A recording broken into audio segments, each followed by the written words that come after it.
मागणी म्हणजे आमचं म्हणणं काय माहिती का, की जखम एका बाजूला आहे आणि मलम एका बाजूला आहे. आज गावामध्ये जवळपास 33 कोटीचं आम्हाला सांगण्यात आलेलं बजेट, की पूर नियोजनासाठी या गावाला पुराचा प्रचंड मोठा धोका आहे. मागच्या अनेक वर्षापासून आपण बघतो आहोत की वारंवार पुराचा तडाखा या कुरुंदा गावाला बसत आहे. अतिशय भीषण अवस्था पावसाळ्यामध्ये या गावाची होत असते. त्या अनुषंगानं या ठिकाणी शासनानं 33 कोटी रुपयाचा निधी दिल्याचं आम्ही ऐकतो आहोत. त्या अनुषंगानं कामं देखील गावामध्ये चालू आहेत. परंतु आम्हाला या माध्यमातून एक नम्र विनंती आहे प्रशासनाला, शासनाला, की ही नदी जी आहे याचा तडाखा या ठिकाणी या पाळूला बसणार आहे आणि इथून सगळ्या गावात पाणी शिरू शकतं. ज्या ठिकाणी काम करणं गरजेचं आहे त्या ठिकाणी करणं गरजेचं आहे. आज या ठिकाणी प्रचंड मोठ्या संरक्षण भिंतीची गरज असताना इथं कुठल्याही पद्धतीचा दगड न लावता इतर ठिकाणी प्रचंड मोठालं काम उभं करण्यात येत आहे. आमचं म्हणणं एक आहे की जे सेन्सिटिव्ह भाग आहे नदीचा त्या ठिकाणी या पूर नियंत्रणाच्या अनुषंगानं काम होणं गरजेचं आहे आणि ते झालं पाहिजे. माझं नाव पर्वता हिरामन दळवी, राहणार कुरुंदा.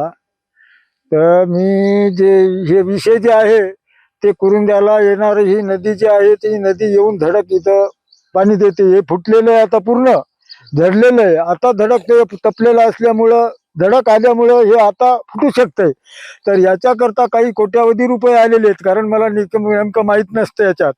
तर ते आलेले असल्यानं याचा उपयोग कुठे करायचा आणि कुठे नाही करायचा याचा हे इंजिनियर साहेबांना काहीतरी चौकशी केलेली, पाहणी केलेली आहे. तर इंजिनियर साहेबाला एवढा खड्डा पडलेला कसा लक्षात आला नाही, आणि ज्या ठिकाणी कमरे इतकं पाणी येत नाही ओढ्याला, त्या ओढ्याच्या ठिकाणी त्यांनी जवळजवळ 15 फूट उंचीची अशी भीत घेतलेली आहे. माझ्या मागण्या एक आहेत की हे निवेदन दिलेले मी तहसीलदार आणि कलेक्टर साहेबाला, की हे नदीची धडक देणारं जे आहे ना, आता इथं धडक बसल्याच्या नंतर हे फुटू शकते. याच्यावर लवकरात लवकर त्याचे काय नियोजन आहे ते पाहणी करून याचे व्यवस्था करावी असं निवेदन दिलेलं आहे. तर हे इंजिनियर साहेबांनी किंवा अधिकाऱ्यानं यांनी पाहणी करायला पाहिजे. गावातील काही राजकीय लोक आहेत त्यांना समजा इथं माहिती नसेल, आम्ही म्हणत नाही, दोष देत नाही त्यांच्यावर, पण काम कुठं करायले, कुठलं बजेट आलंय, कोण बजेटानं काम करायला, असं मी काही लोकांना विचारलं तर ते म्हणतात आम्हाला काहीच नाही. पण यायचं बी कर्तव्य आहे, मी त्याला दोष म्हणून म्हणत नाही. पण राजकीय लोक एक गावचे मायबाप असतात. नुकसान म्हणजे पूर्ण गावाचीच होऊ शकते इथून, असं म्हणता येत नाही एक किती होईल. एक माग नेमकं पाणी झालं तर थोडं, तर त्यावेळेस सुद्धा आमचं अर्ध गाव गेल्यासारखं गेलं.